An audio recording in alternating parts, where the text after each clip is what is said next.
welcome everyone to the Filmcast review of Jurassic World Rebirth. I'm going to read the plot summary of this movie from IMDb. 5 years post-Jurassic World Dominion, an expedition braves isolated equatorial regions to extract DNA from 3 massive prehistoric creatures for a groundbreaking medical breakthrough, end quote.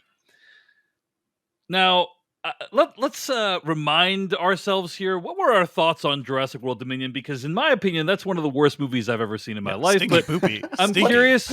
I gotta say, one of the funniest things about this movie is that the very first thing you see in this movie is 17 years ago. Yeah. And I went, I have no idea where that places us in the Jurassic continuity. No idea what has happened or not happened 17 years ago. It's like they expect you to understand what 17 years ago means in the context of dinosaurs. Yeah, Dinosaurs. But what can you guys remind me? What were your thoughts on Jurassic World Dominion when that movie came out? Stinky poopy. It's a Colin bad. Trevorrow movie. He cannot make movies. Stop him. We Somebody. did not enjoy. Yes. All right. So all that said, now we've come back to the world of the Jurassic Park movies. Back to the franchise. We've got a new director this time, David Koepp, helping to write the story for this one. Who's worked on the original Jurassic Park. Yeah. So the new director is notable too. Yeah. Like we tend to like Gareth Edwards a bit. Gareth Edwards, super talented guy. So it's like, hey, a chance for a fresh start. Devindra Hardwar, what were your thoughts on Jurassic World Rebirth? I can say, folks, that our long national nightmare of a Colin Trevorrow Jurassic Park trilogy is over. Thank God. Whatever the setup of Jurassic World and like the worldview or whatever they were doing, that's kind of done. So I'm happy about that. And I will tell you guys, sitting in to watch this movie, I did not have high hopes. I like Scarlett Johansson in action mode. That's totally fine with me. I'm interested to see what Gareth Edwards does after The Creator, because The Creator was like the big revival for him. Like, oh, he made this low budget, big sci-fi movie. That's interesting. So I was intrigued just on that level. I think this movie starts off terribly, but by the end of it, I'm pretty sure this is the best Jurassic Park sequel. Now, I'm going to go out on a limb saying this because I came out of this screening. It was a full screening. It was press plus like early viewers and stuff. And they were locked in on this movie. Like every single set piece, people were reacting. And I think this movie is, it's kind of messy, like with all the setup and everything. Sure. This movie is pretty much all set pieces. And I think they're all bangers. Like, I think each and every set piece is doing something new in the Jurassic Park world. There's some boat shit that's really cool. That's both like looks practical together with like digital dinosaurs. Gareth Edwards knows scale. We talked about this in The Creator, like just conveying a sense of scale in a movie, like especially something involving freaking dinosaurs. That alone produces a sense of awe. I think he does that really well. He's just really well suited to this franchise. And also, clearly by this point, I think knows how to produce a really thrilling and technical set piece. So this movie's kind of like a ride, but I really enjoyed the ride more than The Lost World. I have not rewatched Jurassic Park 3 in a long time, so maybe that one holds up better. But all the world movies, all the Jurassic World movies, despite how much I kind of dig Fallen Kingdom, I still prefer this because we don't have Chris Pratt's character. He sucks. I don't even want to hear him speak. So you are fully removed from the Colin Trevorrow universe of characters, thank God. This is a simple mission. New characters going in. You know the concept. There are dinosaurs out there. They're bad. These people are going and try to retrieve something. It's very simple setup. And I think the formula actually works really well. So as I was getting out of this, like, first of all, fully locked in audience, people were humming, singing the Jurassic Park theme song. Wow. People were into this. I was just riding a high with this movie, guys. And I get in and I look at Rotten Tomatoes and I see what the critical world thinks. And I'm like, are they out of touch? Are we out of touch? Or is the audience out of touch here? I don't know. You're alluding to the fact that after, as we're recording this, 113 reviews have been submitted, and it's currently clocking in at a 53% on insanity. Like, I can understand low 60s. I can certainly understand low 70s. But a rotten score for this movie, which I think technically does set pieces so much better than so many, like better than Indiana Jones movies that we've seen recently too. Like, I think these set pieces are fantastic. and I think they deserve some credit. So yeah, I think this movie is a success, and I don't know, maybe eventually people will look back at it and see those things. But I really enjoyed it, except for the really, really clunky, opening and all that setup. To be fair, Yeah. at present, it is doing a lot better than Jurassic World Dominion on Rotten Tomatoes, which had 29%. Yeah, but that movie And- was dog shit. Like this is a movie that tries to do something and does it well. That movie put locusts in a Jurassic Park movie. We're here for dinosaurs. That movie gave us locusts. So, this I don't one know about knew what to deliver. Also doing better than Jurassic World Fallen Kingdom, which had 47% Rotten Tomatoes. Sure. But I don't know about you, Devindra. I go to my Jurassic Park movies to see characters I love dealing with prehistoric insects and nothing else. That's we love those prehistoric insects, not dinosaurs, not the things that enchant children, over and over again. Insects. Jeff Kanata, what did you think of Jurassic World Rebirth? Well, Dave, I guess you could say what I thought of Jurassic World Rebirth is best summed up in the form of a limerick. Like so many years here this week will see us rate a Jurassic sequel. This might be the best, but just like the rest, it proves the first park has no equal. Oh, nice. Yeah, nice. Nicely If done, we Jeff. are grading on a curve, Yes. and that curve is the sloping back of a T-Rex, if it's a Jurassic curve, It's like this the tail rates- being up. The rates tail very high. curves up. Yeah. Yeah, if the curve is rated against all the other movies in this franchise, including sequels directed by Steven Spielberg, then I would rate this very, very high. Mm-hmm. I still do not think this movie is excellent. I think it has a lot of really glaring problems, and it's really dumb in a lot of things.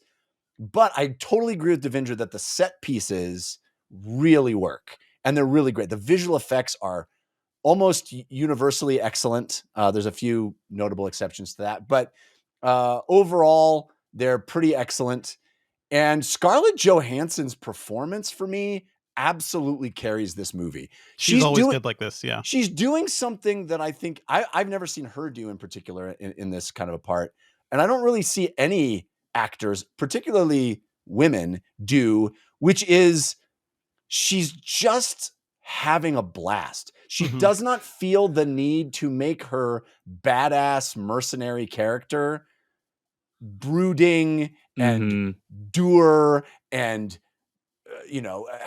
like sell the badassness Right, of like her. she doesn't feel like she needs to prove herself. Right, Like Chris in Pratt's any way. character She's did Right. for 3 having movies. Yeah. fun every line. She's like this relentless optimist.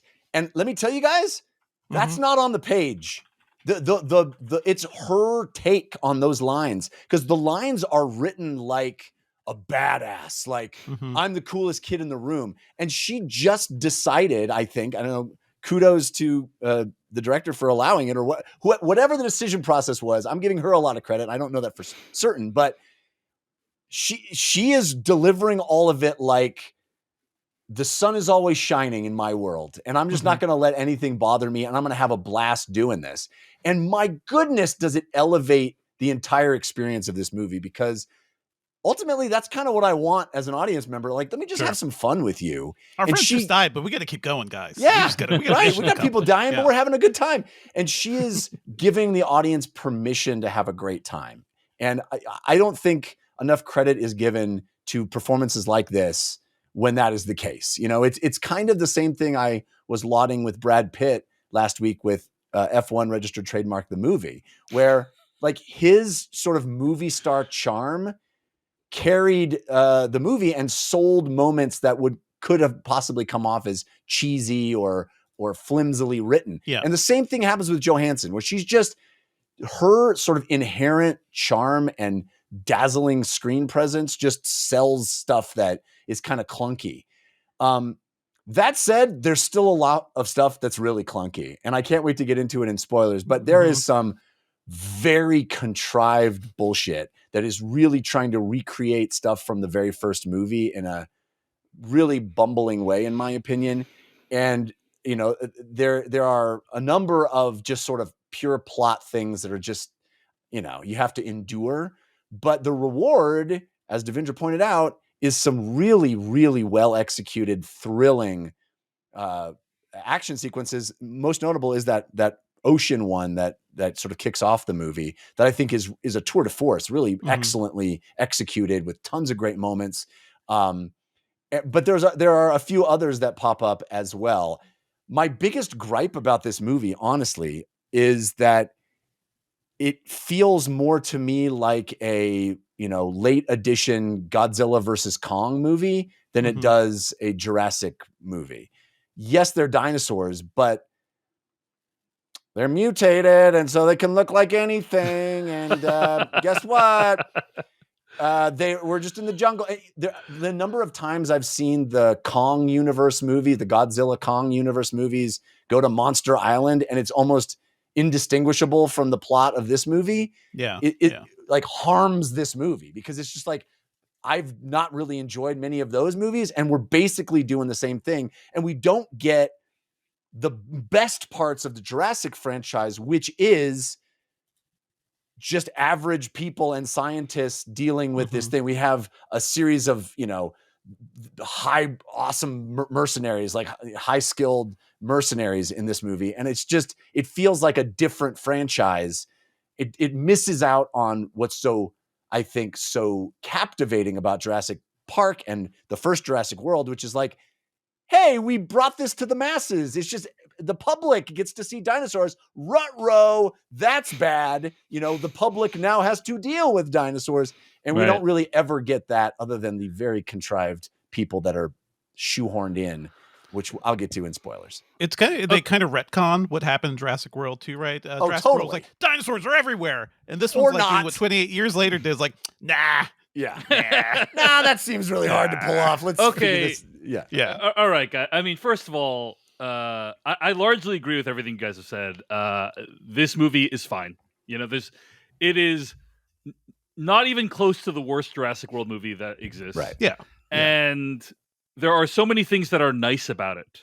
Jurassic World Rebirth does to Jurassic World Dominion what 28 years later does to 28 weeks later, kind of, Yeah. I actually really like how this movie deals with the events of previous Jurassic World movies in the sense that it undoes them completely. We're going to talk about what happens at the beginning of the film, right? The premise of the movie is, hey, dinosaurs were everywhere, and then they just started dying out because they're not used to the environment in here, right? And so, dinosaurs have become forbidden again. And also, by the way, the public has lost interest in dinosaurs, and I actually found that to be a very profound idea because it can be a metaphor for all kinds of stuff, right? Yes, but they do nothing with that idea, David. Nothing. Yeah, I mean, fair.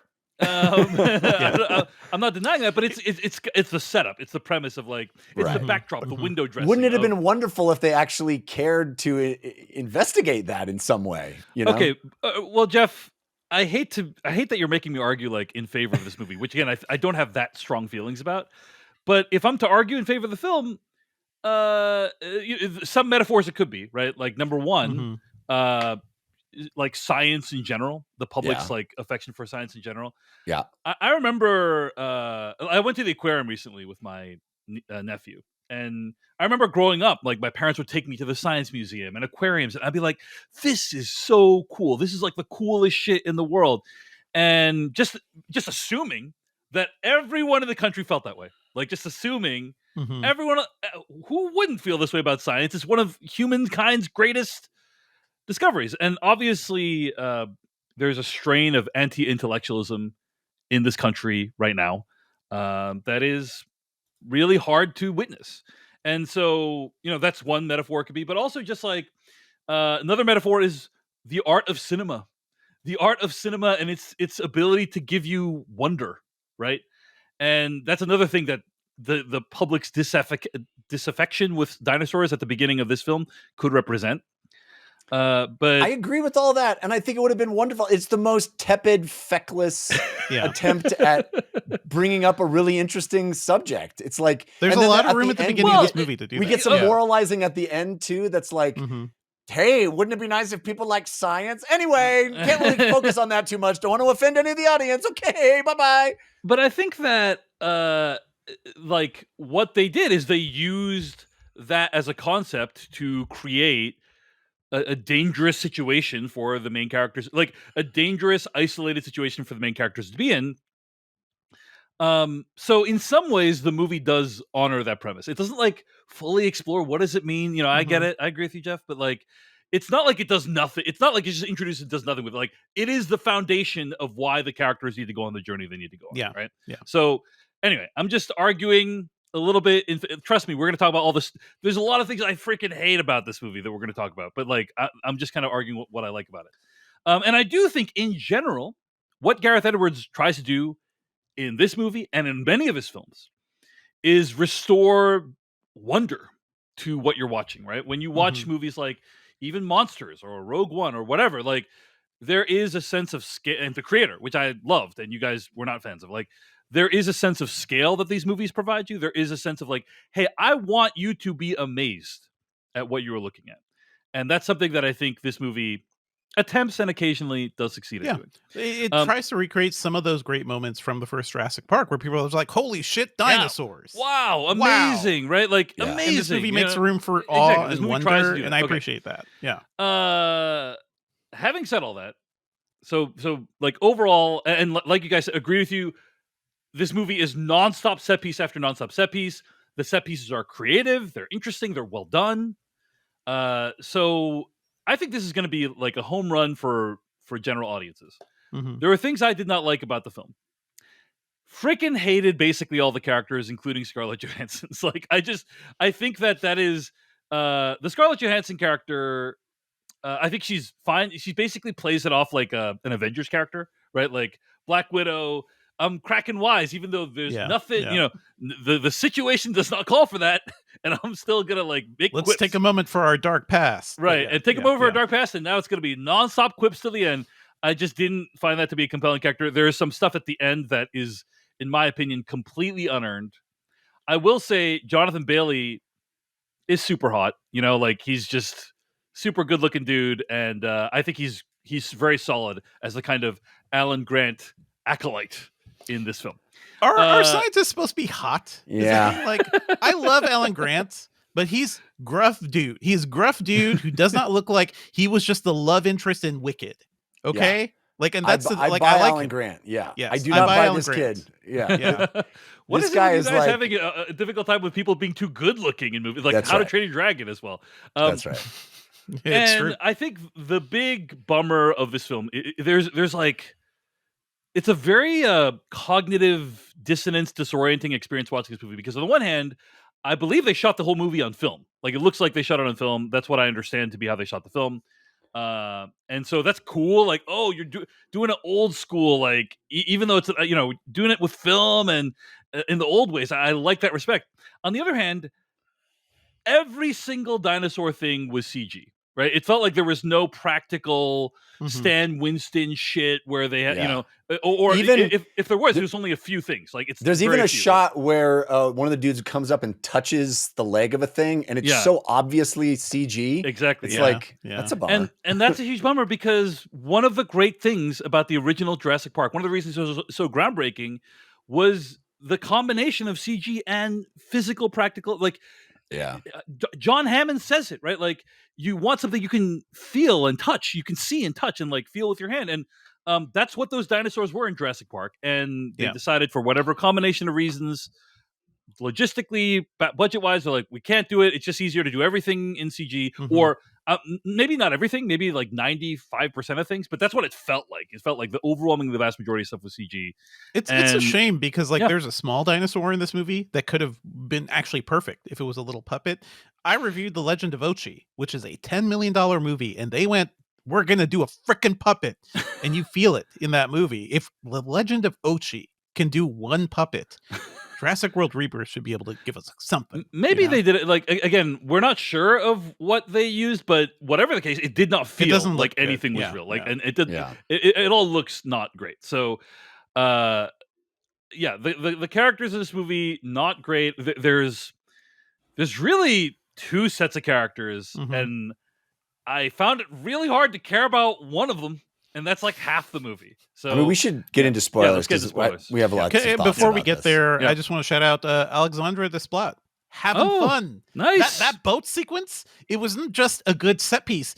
It was Alexandra Desplat being like, let's go for a ride, folks. We are in an adventure movie. And that track is on Spotify right now. He's just having a blast. I feel like a lot of people having a blast in this movie. So I think that really helped sell it for me too.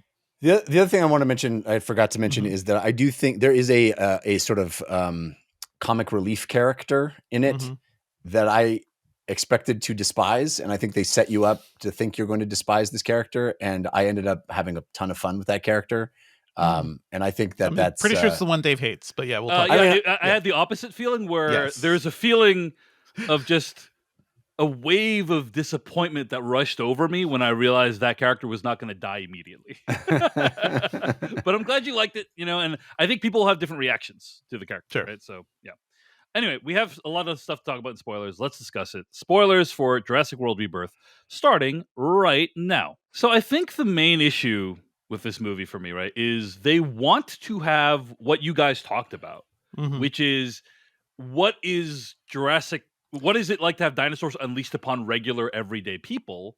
right. Yeah. But then they have this setup where it's all these mercenaries going in. So the way they do that is they awkwardly mash together this family group into this crew. I like the family group.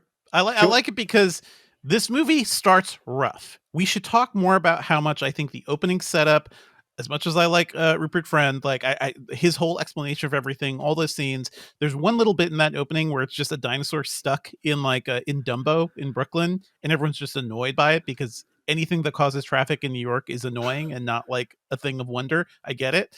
I love that whole set. I love that whole stuff. Yeah, it was a great image. We should have stayed there. We should have lingered on that. Whereas we were just jumping through things to get the movie going. But the movie takes a hard stop. You're on a boat with characters you've not met before. And I kind of like this dynamic. Like, it's a dad who's like, I've got my girls on a trip. We are parents aren't together anymore. He has this one more trip with his daughter before college. Shitty boyfriend. That's the setup. And I think I just feel for the dad because I can understand what his situation is going for. I also think that actor is really well done. The younger girl, fantastic. Being the child in peril. The teenager girl, not as much. Whatever. But I kind of like that overall dynamic. And that's regular people versus the hardened mercenaries. Well, Jeff, go ahead. I know you guys hate it when I do this, but I want to return to the semi-regular segment. Jeff fixes this movie. Here it goes. The way this movie we should have started this movie with that family. Yes. Yes. And we were with them. We're going to go on this trip. Oh, but isn't there dinosaurs there? No. We're going to avoid them. It's not going to be a big deal at all. We've done this before. It's our last hurrah. Mom, oh no, you guys shouldn't do this. Mom, she's going to, she's going off to college. She's going off to NYU. All that stuff. We're in it. We're in this family. It's a family that's going on this trip. That incredible moment where the thing gets capsized. We're all in that. All that works. And all of a sudden we're picked up by characters we have not met at all. It's Scarlett friggin' Johansson and Mahershala Ali. And what? Oh my gosh, they're badasses. What are they doing here? And we're inside the family's experience of discovering what their purpose is. Totally. And, oh, they're not just here to rescue us. Oh my gosh, they have this ulterior motive, and maybe that's kind of nefarious. And what's that all about? That would have been so much more interesting. We would have been so inside it, and we would have avoided that entire unbearable beginning section where it's just exposition. It's just a download of exposition. Instead, we get it teased out to us with the family figuring it out along the way. As it is now, it really is these two separate movies, because even after they've combined, we hit the beach and they're separate again. And they're two completely different movies happening in parallel. And it could have been all through the family's perspective. And we as the audience can relate to these people. We like these people. They're just like us. And they are as scared of and in awe of the super badass mercenary team as we are. And we also don't know their motives. That's a way better movie. a way better movie in my opinion. I mean, so first of all, fixes Jeff, some things, I yeah. heartily agree that what would we gain if we did the movie that way? Like a lot of stuff of like, the audience is discovering things along with the family. We actually care about the family instead of like they're basically a distraction. They're an interruption to in the way the movie's structured right now. So there's a lot that's gained. What is lost? Not much in terms of all this exposition. Scarlett Johansson being the star of the movie. Right, that's right. And here's the thing. So I agree with you, Jeff, except there's all these narrative consequences to what you're saying, right? Like, if we did it that way, then maybe we'd have to stick with the family for the whole time instead of, and then maybe they wouldn't be separated, and then that would have other, like, the way the movie is currently structured, once you get to the island, it would have been a whole different movie, basically. They could go on the missions with the family. That's what we would have lost is a role and multiple roles that can go to A-list celebrities. That's what we lose. Yeah, we have our everyday people, and I think that's a win for the audience, but it's a loss for selling this movie as a star vehicle for Scarlett Johansson and Mahershala Ali, because it refocuses, and those become side characters, those become disposable characters, and I think it makes for a way better movie that way. But I would agree. Again, you'd have to change literally the entire second half of the film. But I would agree that in general, it's the way they did it certainly doesn't work very well, which is you introduce the family, a third of the way through the film. No one gives a shit. You spent all this time trying desperately and not doing a good job of building up backstories for Scarlett Johansson and her crew. Right. And then it's like when the family comes in, it's like, oh, a whole other set of people I need to care about. And that's right. I don't really care about them, especially because one of them seems like a huge piece of shit. Like, I was like, I understand why they did it this way. They wanted to have their cake and eat it too. They wanted to have the A-list mercenaries go in and also have a family in peril. To me, it doesn't work very well. I just think that Jurassic Park franchise, for me, I'm not going in to see a badass group of mercenaries go in and fight a bunch of dinosaurs. That's just not the fiction that I'm signed up for. I'm also not interested in sort of shoehorning in family just because the first movie had a little kid who was in peril, or a couple little kids who were in peril, right?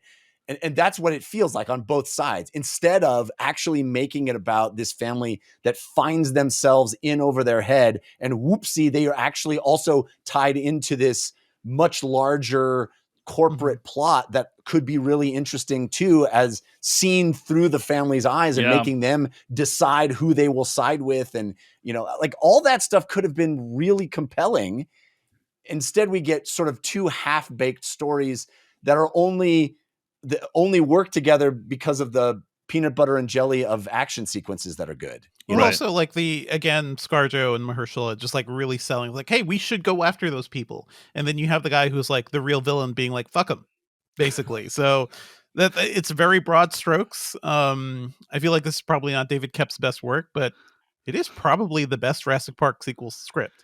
All right, let's talk about that. Yeah. I mean, I would agree. I actually like The Lost World better than this, only because Spielberg is such a talented director, and because that movie had the combination of CG and practical that I was talking about earlier in this review.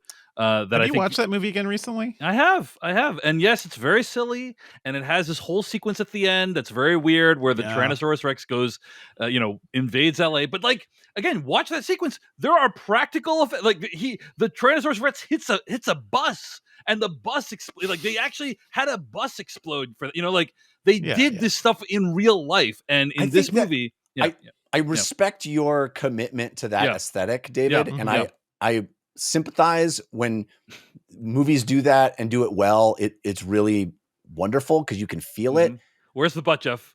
The butt is I don't think the problem with this movie has anything to do with the visual effects. Yes. I think the visual effects for the most part are excellent. I mean, that boat sequence, the visual effects in that boat sequence are insane. And the sequence with the T-Rex and the raft, dude, I was never looking at the effects of that. It was totally amazing, I thought. Well, I'll just say that I would say the character, the plot of Jurassic World 2 and this movie are about comparable, in my opinion. And so Right. given that Well, they're the about difference comparable, is and you have the Spielberg making one and Gareth Edwards Yeah. making the other, it's like I'm going to choose the Spielberg one. Having said all that, this is my Yeah. third favorite Jurassic movie. That's I fine. love this more than all the other Jurassic World movies. Like, I mean, those are low bars, but yes. so, but I Devindra, really it's need your to rewatch second Jurassic favorite Park Jurassic 3. World. So it's like we're not like that different in our rankings, Right. right? It's No, I like it's this just one more than Fallen Kingdom. Like I think Yeah. this is a legitimately good movie aside from all the problems like we're bringing up. Like it's mainly the setup.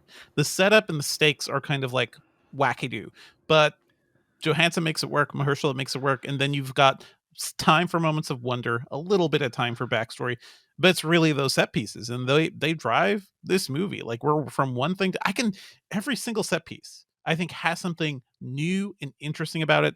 The Yeah. boat stuff, the escaping to the beach. Hearing the audience, like I love like a great chase sequence when you can hear the entire audience just like, oh, I can breathe now. I can breathe again. So the Right. boat crashing onto the beach did that.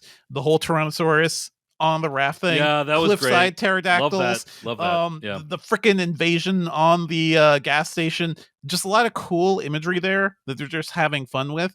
And then it keeps going. We've got bigger dinosaur that takes away the thing that was going to save them. Just they did the Jaws thing where they kept that one out of focus for as long as possible. So the reveal of that is kind of fun. You think you're safe in the sewer grates. You're not safe in the sewer grates. The dinosaur's down there. Every little bit, every one of those little bits. And then by the end, you end with supposedly Mahershala's sacrifice. But at least that's grounded. And I don't know. I'm fine with that character surviving for potentially other movies. But you felt the stakes there. And he sells it. Like that man, he may never get to be Blade, but at least he sells it in this movie. Yeah. Jeff, what were you going to say? I have a reaction to what Devindra just said, but what were you going to say? A couple of things I loathed in this movie. Yes. One is Dolores, the little puppy dog dinosaur that seems to be there just to sell plushies. It has no functional purpose. I kept waiting for its mom to come out and save the day, and I was like, please don't. At least it didn't do that. Thank goodness. But man, the idea that any reptile will behave like a puppy dog is just such an invention of Hollywood. It's so stupid. It's like insulting the intelligence. And of course, the girl, because she's a little girl, and it's just like such a played out trope of her innocence shows it love, and so it'll follow. It's I hate it. Jurassic Park: The Lost World had to take on the small dinosaurs, and they were not adorable. They actually killed people. So the other thing that I loathed about this movie is the whole, we got to keep upping the stakes, and now it's mutant dinosaurs. So the movie is stating something about our lost interest in science, and then is also like, forget all the sciencey stuff in Jurassic Park. Let's just get full. The last monster is the freaking Rancor monster. It's the Rancor from Return of the Jedi, and it's so dumb, and I hated it so very much. It's like it's not a dinosaur anymore. We're literally in a Godzilla movie for the last 15 minutes, and it's so stupid, and I hated it. We barely comprehend what dinosaurs actually, we're just guessing at what dinosaurs actually look like based off of fossil remains. And we've also discovered, I think they estimate like less than 1% of the total dinosaurs that existed we know of. Yeah. So it's but we got to invent mutant No, we got to invent more things. Yeah. And I largely agree with you on that one. I would say the reason that didn't bug me is because these dinosaurs, the ones in Jurassic Park, are mutants. Like we started with mutant stuff. This is the logical conclusion of starting to combine DNA, and it's not a real dinosaur. It looks kind of you're in a Godzilla movie. Doesn't look anything like it. It's a freaking Rancor. We're in a freaking Godzilla Honestly, movie. It reminded me of a combination of a one of the xenomorphs from Alien with a T-Rex. That's kind of what it felt like. But it was disturbing in a way because like, oh, you look like a T-Rex, but you got like almost like human-like arms. What if a T-Rex didn't have tiny little hands? Yeah. Did you catch the name for that thing? The D-Rex? Was it Titanosaurus? D-Rex. No, D-Rex. Titanosaurus is different. It was the other one. Yeah. D-Rex was on the display. I actually didn't mind it. It's just like, hey, we're just because here's the thing, Jeff. Every single one of these things has had to one up the stakes. It's like, there was another dinosaur that we didn't know about that was even bigger than the T-Rex. There's the Allosaur. There's the Bloblosaur. And and they have to make shit up. And I like that this is the logical endpoint of, we're not even going to pretend this is a dinosaur anymore. It's just some shit we invented. And I appreciate it. I appreciate it just dropping the facade, and we're just going to make some cool stuff in that regard. Also, the big awe moment that is lifted from Jurassic Park of seeing the big tall. What we got to add in like some lovey-dovey stuff with the dinosaurs, which is like also Gareth Edwards, man. It just that's straight out of Monsters. So manipulative and inaccurate and insulting to my intelligence of like, look how majestic they are, and also they're in love. Oh, isn't it a Hallmark card? It's just like, ugh. I'm sorry that you didn't want to see dinosaurs make out, Jeff. But slightly nuzzle each other. Yes, it's obviously you and I go to movies for different things, and I want to see some hot dino on dino action. Yeah, and Jeff does not, and that's a bummer. But yeah, that was very purposeful. They wanted to have the dinosaurs make out and get it on, dinosaurs. We got that. So, all right, a couple things at the end. I thought the Mahershala Ali thing, I think he's a great actor. If he wants to make more money by being in more movies of this franchise, great, awesome, love that for him. He's been off screen for a while, so bring him back. And also, it sucks that they have this big moment of him almost dying, and then not only does he survive, but he magically shows up a quarter mile down the shore to get into the. It's like, how did he do it? Don't think about that. What are you worrying about that for? Super easy, barely an inconvenience. Don't even think about it. Yeah. It's impossible to survive, and yet he did. How? I mean, that's not a detail that you care about. Yeah, why would you care about that? That is very, very silly. And then at the end, it's like, hey, let's open source the drugs. As though no one had ever thought of that before. Devindra, did you immediately think of Common Side Effects? Oh yeah, like it's the same thing. Yeah, it's so wonderful that little animated show showed why that is a fucking stupid idea that will never work. Right. There's that is this like pat. Oh, let's just release it. Just put it on the internet. It's fine. Easy. Like, done. I mean, it's done. I mean, that was my takeaway from the show. But it's like there is something more that has to be done than just say yes. Let's give it to the world. I do like that bit of the discussion in this movie, because these movies have always been about like how evil the corporatization of like the creation of these dinosaurs are. And this is like the I don't know if I forget if the others like have had some sort of solution like this, but this is just like, hey, this tech can actually help people. We're not going to get into why, because it's very confusing and complicated, as Common Side Effects shows. Heart's big. Make heart last longer. Big heart in human heart. Big heart. Go in human heart. Make better. I have to say, I appreciate the setup. I appreciate the simplicity of the setup of this movie.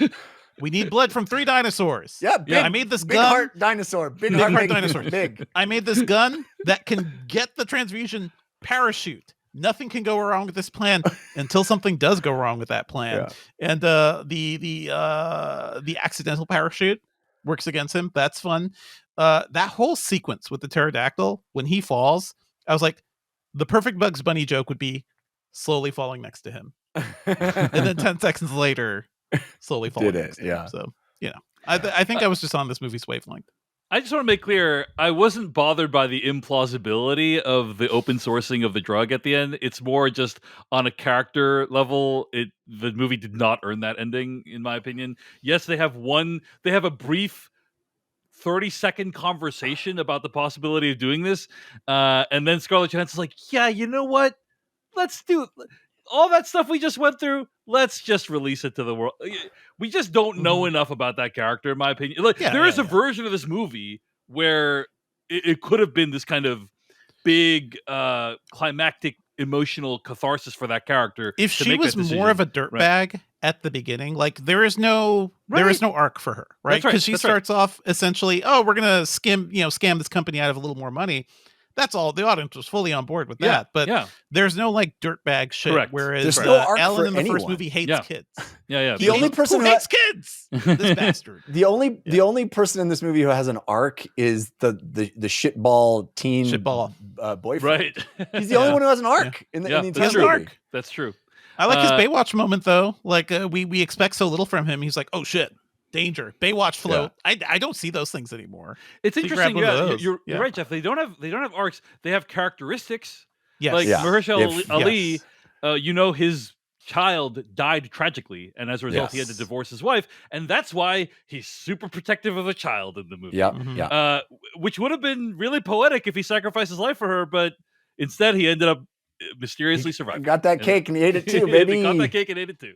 That really bothers me, honestly. Like, I'm okay if you don't kill Mahershala Ali, but then don't make me grieve his death first. You know what I'm saying? Yeah, Like, yeah. that's just Yeah. really cheap. It's in my kind of opinion. Really it's cheap. one of those original movie sins, you know. Yes, It's right. like don't Yes. don't swerve me into the pat happy ending that you know it's Right, it's such again, a cheap trick. I'm okay with either Pat. Like, kill him and make me mourn his death, or don't kill him and make me celebrate his being alive. Don't do both. Don't do both, movie. That's not cool. Not cool. Anyway. Yeah, but we all liked this one. It's got a lot of flaws, this movie, but it just shows you how bad the Jurassic movies have been in the past, that this is like the best of the sequels. The reason I like Fallen Kingdom is like there was a glimpse of Bayona giving us something to it, like doing, there's some saying horror something, movie, doing something, some good horror movie visually. stuff in that movie, Yeah. especially towards the end, right? And this one is just making me think, man, Gareth Edwards knows how to do a set piece now. Like that is pretty cool. My problem with the creator wasn't like the visuals or anything. It was that script. That script was awful. But this is like him combined with somebody. Is a barely better script than that, but you know, I would it say is better than significantly the creator. better. It is better than the creator. Yeah. I'll give you that. Yeah. But, I was very worried in the first 5 minutes of this movie with the pre-title moment, which is it's unnecessary. It could be excised completely. It doesn't establish anything other than the name of the D-Rex. And the Snickers bar wrapper thing being it's all so dumb, and it doesn't achieve anything. It's not exciting. It's not interesting. I just was like, "Ooh, we're in a bad territory." And thankfully the movie pulled itself out of that nosedive. But I'm gonna say I loved the image of. I know you talked about it earlier, Devindra, but the visual of the dinosaur being in New York City traffic and everyone being super pissed at it.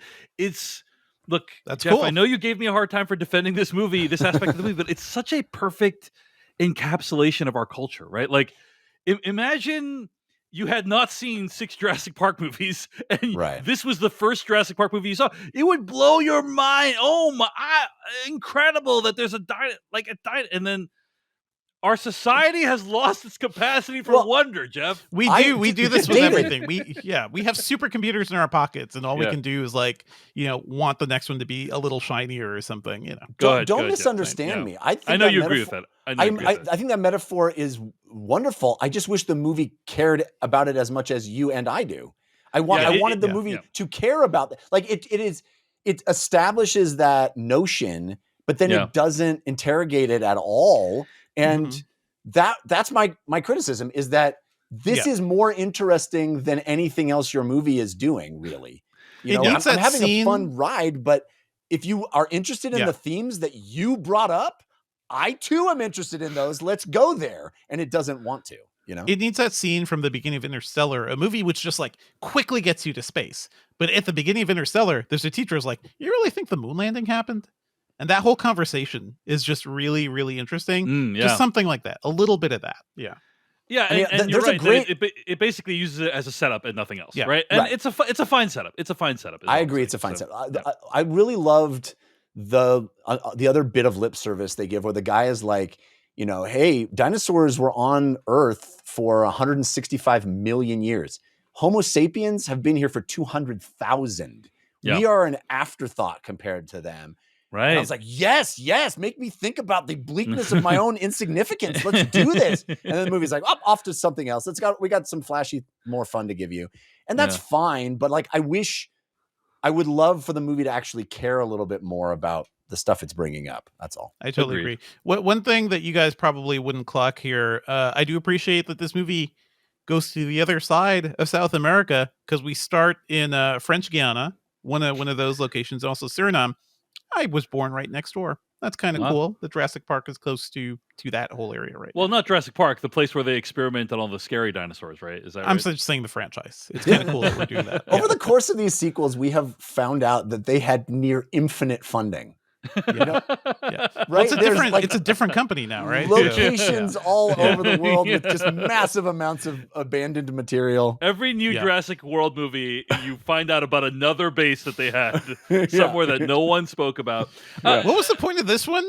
We're just fucking around with mutant dinosaurs. Let's see what happens. Yeah. Let's just, anything could happen. That if it was 15 years ago, it was well after the events of the first Jurassic Park. So they know what normal dinosaurs can do and how bad that can go. They're like, let's make bigger ones. Let's make the biggest damn dinosaur you've ever seen. And also that D-Rex is just still hanging out in his cage. Just chilling.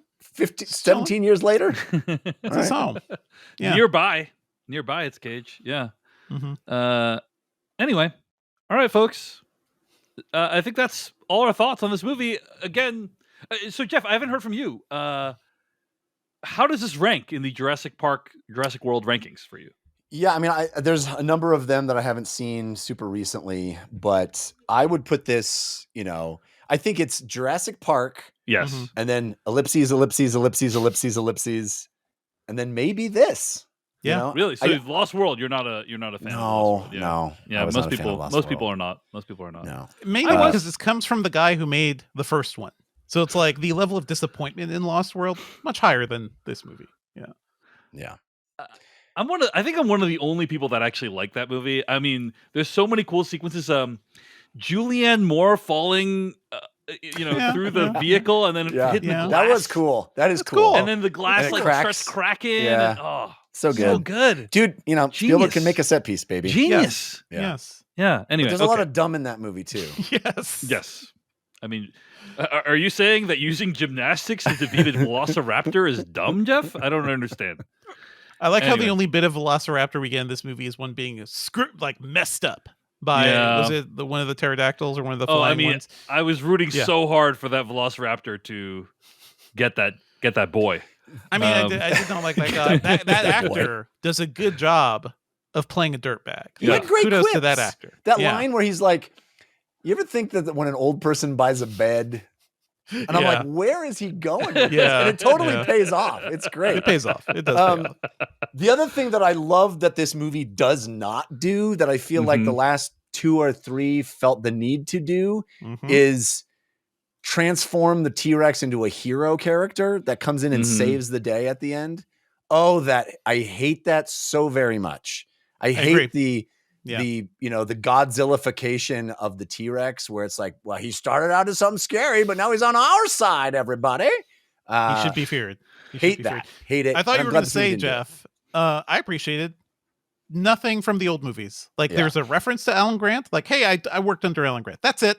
Yeah. I don't need other actors. I don't need B.D. Wong making another appearance here. I love B.D. Wong, but There not is B.D. the banner from the first Jurassic Park movie when dinosaurs ruled the earth. And there's the objects may have seemed closer than they appear. Yeah. But those are Fun very stuff. subtle Yeah. Those are fun. nods. Yeah. They're not huge, clunky ones. So It is funny the banner is being taken down by a human, whereas there's something there. There's some symbolism. yes, totally. It's because society has lost its capacity for wonder, guys. That's what I'm trying to Maybe say. we don't deserve this planet. I don't know. Nature's about to see. healing. Okay. At the end of the day, despite all of our complaints about this film, it is still really impressive that Gareth Edwards made a movie. Thank you so much for watching this video of the Filmcast. Check out these other videos that we have available, and be sure to hit like, subscribe, and hit that bell icon to get other videos from us in the future. You can also go to thefilmcast.com to catch all of our audio podcast versions of all of our episodes. And support this podcast at patreon.com/filmpodcast, where you can sign up for ad-free episodes and exclusive After Darks. Thanks so much to everyone who makes the Filmcast possible.